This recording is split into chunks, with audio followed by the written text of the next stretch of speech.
for finding an issue.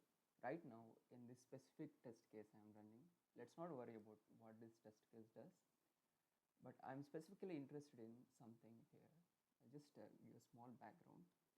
Here we have the CP and the R transpose. Here our main goal in this computation is that we want this to be the OOC. It's a backend name, CP meaning control program, OOC meaning a different background out of core, just like Spark and all.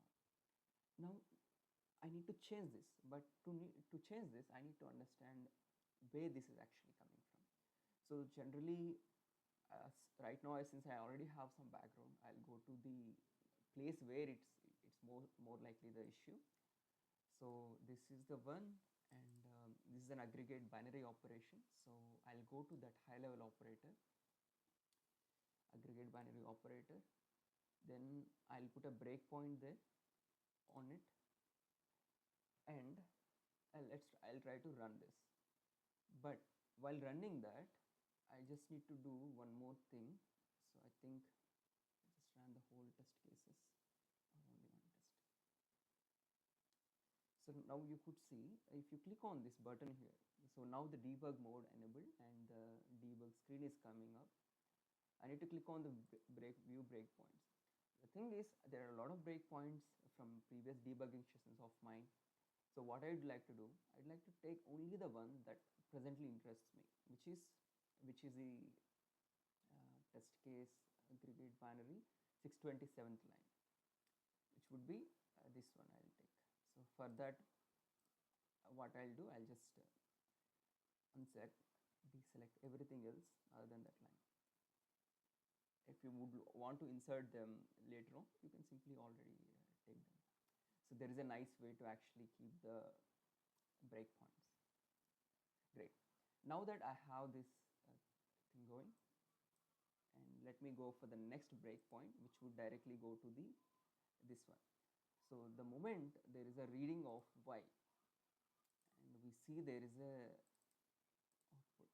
So we go inside. Now you could notice here, now we have done that breakpoint. Previously there was the debugger is at a different place. We took out that breakpoint. Now it came to this specific place of execution. So at this point we have multiple things. These are about the running, that is rerun the debug, rerun the failed cases, rerun all the cases, and this would be to stop the test case debugging now. Then this is to move from one breakpoint to another or continue the program. And this is to pause the program when it is running. Sometimes the long running process would be there. At that point, we can have an option to pause.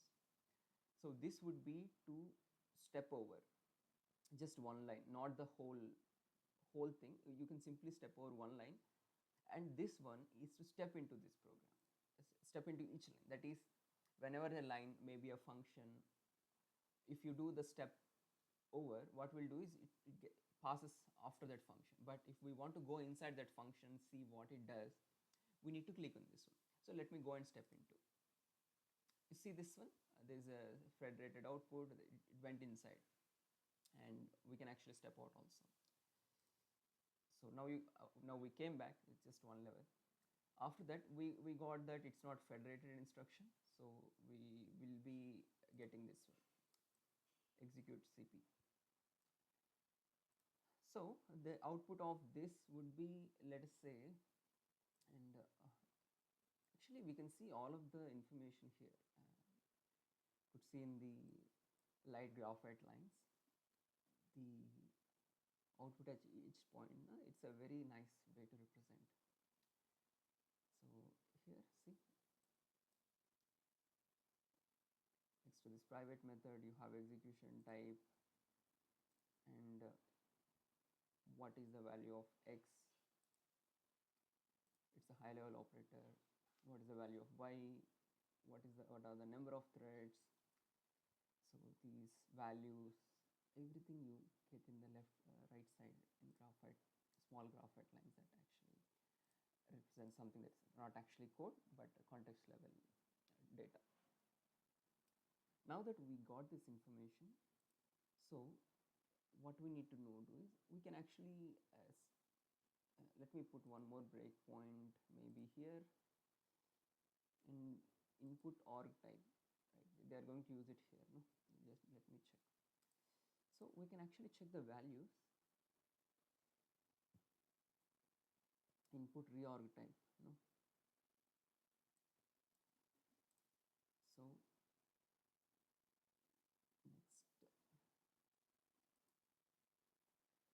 input reorg type. We can see this here. This is an input reorg type CP. What we want is, in case if this is the, if this is instead of this, no, if it is not, we are only doing here, if it is not federated backend, just it's a simple name for now. Let's assume there are federated CP and OOC and Spark backends are there. So right now it's only checking for federated backend. If it is not the federated backend, it is doing only CP. But what we want is we already have one more backend. That is, so what we would be doing is we first check whether it is a federated backend or not. The other backend, is there any other backend we have that we need to check? If so, what I'm going to do is I'm going to use the same thing. Input execution type exec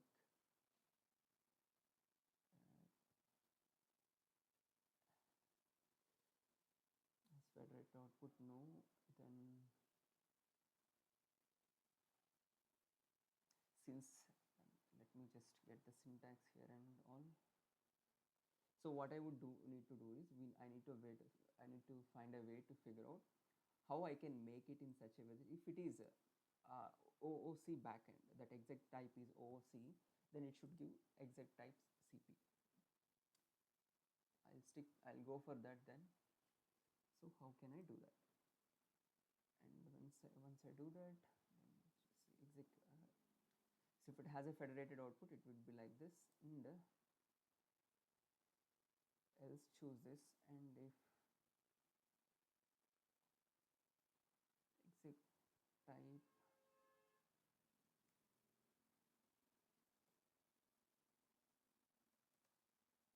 get exec type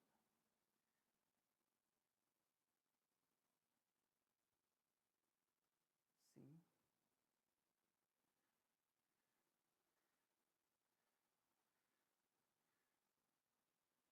okay, exec type OOC, then choose exec type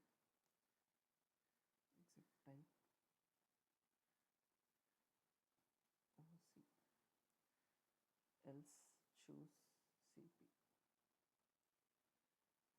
So what we did, we have multiple loops here. I'll just take it to another line just to make sure we understood this one. You could notice it's saying input reorg type CP and this one. So what I just did, it only checks for one if it is not federated output, it's simply saying you give the CP output. Now what I want extra is that if it is a OOC backend, then what I need to do is I need to make sure it just gives OOC if it is not federated. So at this point, it's a if over if. So with this, I'll try to just stop this present debugging and rerun the same thing, redo the debugging once again, and click on that button.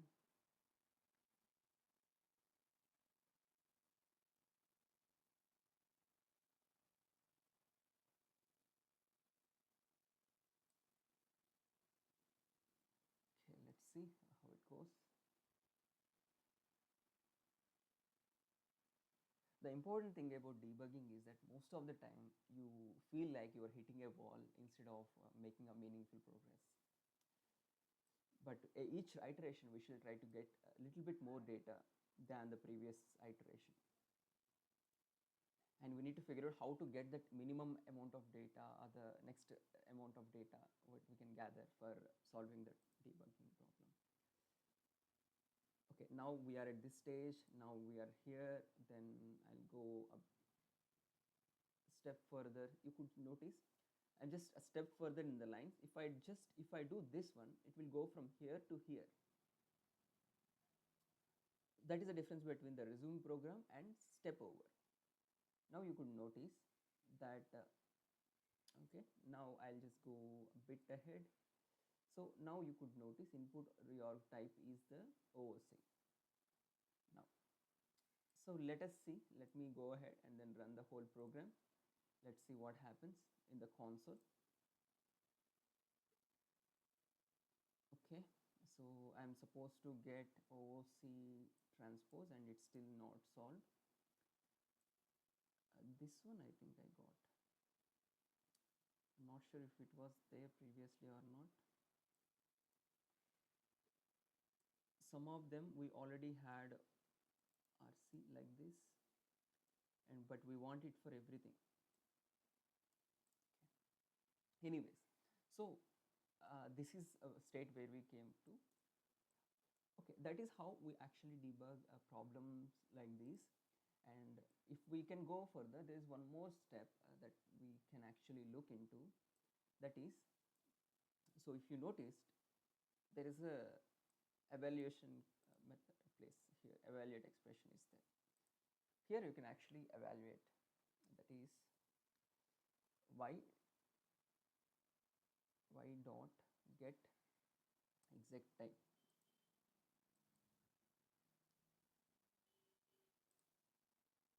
So we can actually evaluate the value of something at that specific point in this console, evaluation console. And one more thing is we can actually see the whole call stack here. In this one, we have a powerful way to filter out each. Okay, so we'll look over the. Okay, at this point we are at some another place. That's the reason. So we need to have the context. Okay, we are at a specific part of the program.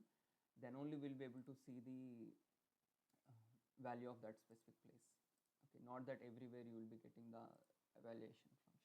So here you are in the specific program point, so that is the reason you are getting the value of that.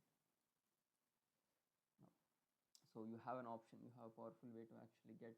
I used it for multiple other evaluations while I was debugging earlier. So this is a very this is the best way to debug, and it actually helps us avoid the print statements everywhere. But print statements are still essential sometimes because they place all the outputs in the console itself instead of here. So there are good and bad for both.